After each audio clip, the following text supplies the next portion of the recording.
नमस्कार किसान साथियों, स्वागत है आप सभी का एग्री फैमिली के ऑनलाइन प्लेटफॉर्म पर। किसान साथियों, आज अपन बात करेंगे खरपतवार नियंत्रण के बारे में।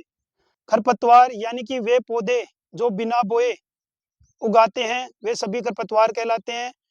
खरपतवार फसल के साथ में उग के हवा, प्रकाश, पानी और पोषक तत्वों के लिए जो फसल होती है उससे प्रतिस्पर्धा यानी कि कंपटीशन करते हैं, जिससे फसल का 30 से 40% तक उत्पादन कम हो जाता है और जो फसल के पौधे होते हैं वे अच्छी ग्रोथ नहीं कर पाते हैं, जिससे फसल का विकास रुक जाता है। बात करें अपन खरपतवारों की विशेषता के बारे में, तो इनकी कुछ विशेषताएं होती है। खरपतवार विपरीत या प्रतिकूल परिस्थितियों में भी उगाते हैं।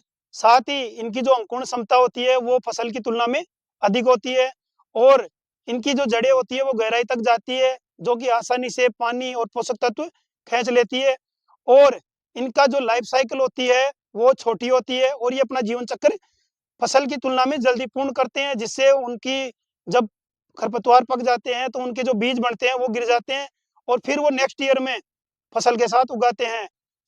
बात करें अपन खरपतवारों की रोकथाम की यानी कि नियंत्रण की, तो किसान भाई नियंत्रण के लिए निराई गुड़ाई करता है, लेकिन निराई गुड़ाई के दौरान उसकी लेबर कॉस्ट अधिक लगती है। साथ ही जोत का आकार अधिक होने के कारण वह समय नहीं दे पाता है और कई बार बरसात होने के कारण निराई गुड़ाई नहीं कर पाता है। इन परिस्थितियों को ध्यान में रखते हुए किसान द्वारा रासायनिक नियंत्रण भी किया जा सकता है, जो कि बहुत ही प्रभावी है। किसान साथियों, आज अपन बात करेंगे मूंगफली, मूंग, ग्वार, सोयाबीन और अरहर में खरपतवार नियंत्रण के बारे में।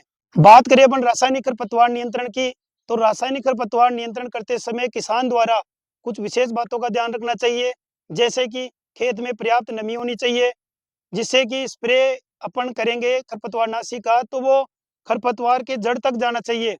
अगर अगर खेत में नमी नहीं है तो खरपतवार ऊपर से तो मर जाएगा, लेकिन वो जड़ तक नहीं मर पाएगा।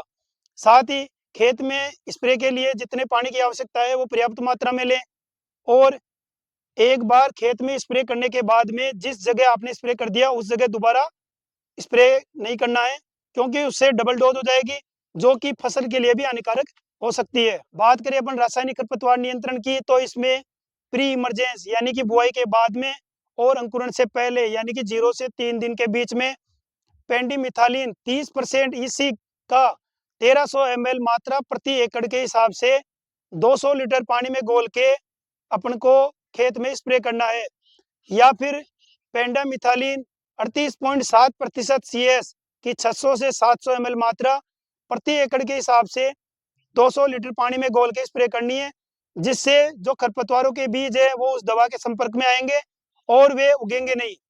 बात करें अपन पोस्ट इमरजेंस यानी कि खड़ी फसल में खरपतवार नियंत्रण, तो खड़ी फसल में खरपतवार नियंत्रण करने के लिए जब अपनी फसल 15 से 20 दिन की हो जाए, उसके बाद में इमेजाथापर 10% SL की 400 ml मात्रा प्रति एकड़ के हिसाब से 200 लीटर पानी में घोल के स्प्रे करनी चाहिए, जिससे जो चौड़ी पत्ती के या सकड़ी पत्ती के जो भी खरपतवार हैं वे सभी नष्ट हो जाएंगे।